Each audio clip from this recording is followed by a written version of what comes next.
It would appear that I'm live, but I never know for sure until I see it come up. And now we are live. We are live on Facebook. So folks, if you got one of these, let's get this thing in focus. If you got one of these in your pocket or in your purse, then you're going to be very interested in this New York Times article, which I'm about to talk about and link below. Okay? Here we go. All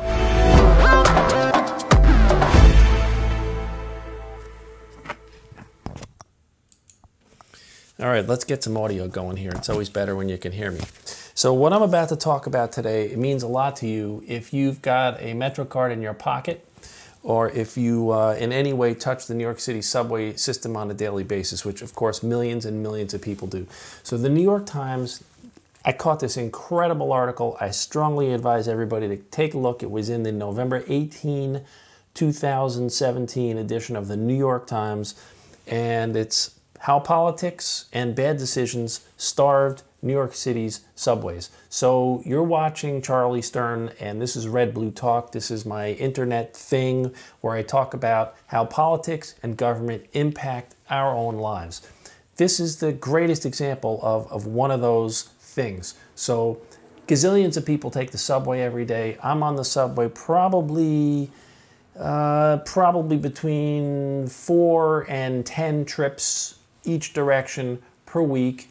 I use it within Manhattan a lot. I go to Brooklyn, to J Street quite often. Last week I took it from Manhattan to Queens.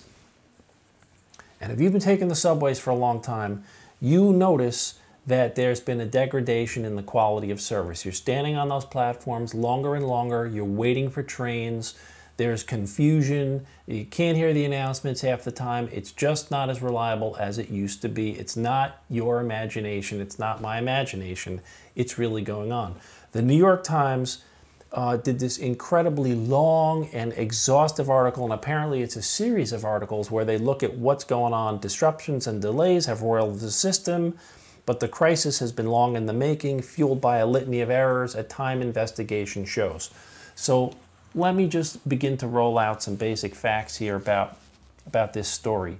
So it says here, reporters for the Times reviewed thousands of pages of state and federal documents, including records that had not previously been made public.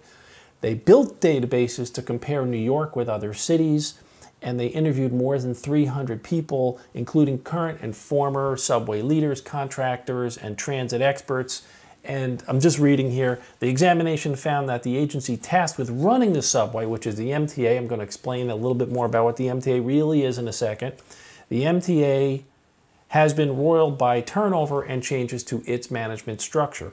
Dozens of people have cycled through high-level jobs, including many who left to work for contractors who do business with the MTA. Byzantine layers of bureaucracy have allowed transit leaders and politicians to avoid responsibility for the problems. The theme that runs through all of this is that they're spending money like crazy, but they're not spending it on things that make the trains run better. So the article goes into a tremendous amount of detail about how the MTA is capitalized. MTA, for not everybody's in New York, MTA stands for Metropolitan Transportation Authority. And the MTA runs the New York City subways. The New York City subways, as apparently Mayor de Blasio likes to point out, the New York City subways are not owned by New York City. They are not run by New York City. They're run by a totally separate entity called the MTA. The MTA also runs the bridges and the tunnels and the Long Island Railroad and the Metro-North Railroad. They do a lot of things. But the governance of the MTA is a completely separate thing, and it's got its own board called the MTA board. So let me just quickly bring up. The MTA is governed by a 17-member board. The members are nominated by the governor, with 4 recommended by New York City's mayor, and each one of the county executives of Nassau, Suffolk, Westchester, Dutchess, Orange, Rockland, and Putnam counties. The latter 4 of those counties get one big collective vote. And then there's some non-voting seats. But here's the key.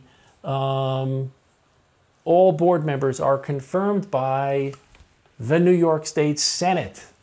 So there's layers and layers and layers of politics. So the article goes into an incredible amount of detail about this thing. Hang on a second here, folks. I had some slides, there we go, that I wanted to show you. And so at one point in the article, they talk about how basically there's a series of choices that were made beginning in the Giuliani administration. So, you know, fast rewind here. In the 1970s, the subways were atrocious. They were covered with graffiti. They didn't run on time. You got to the train platform, you didn't know what stop you were at because the windows were covered with graffiti. It was a mess. The city had financial problems, and some very intelligent people, Richard Ravitch is always named among them, really figured a way to dig the city out of this financial mess, and the subways had a massive capital investment, and they did improve. And in the 1980s, when I was going to college, there were new cars, and things began to roll in the right direction. Subsequently, Governor Pataki and later Governor Cuomo, Mayor Giuliani, and subsequent mayors made disinvestments in the system. And the article says, they saddled the MTA with debt and engineered a deal with creditors that brought in quick cash, but locked the authority, the MTA, into paying $5 billion in interest that it otherwise would never have to pay. That's the central recurring theme of the article, that the debt structure just became unbelievable. All of a sudden, the MTA had a big pile of debt to pay, so it was, you know, basically spending billions of dollars paying back loans to keep itself afloat, and that was an expense that it, to that point, had not had. So let me just scroll down a little bit here.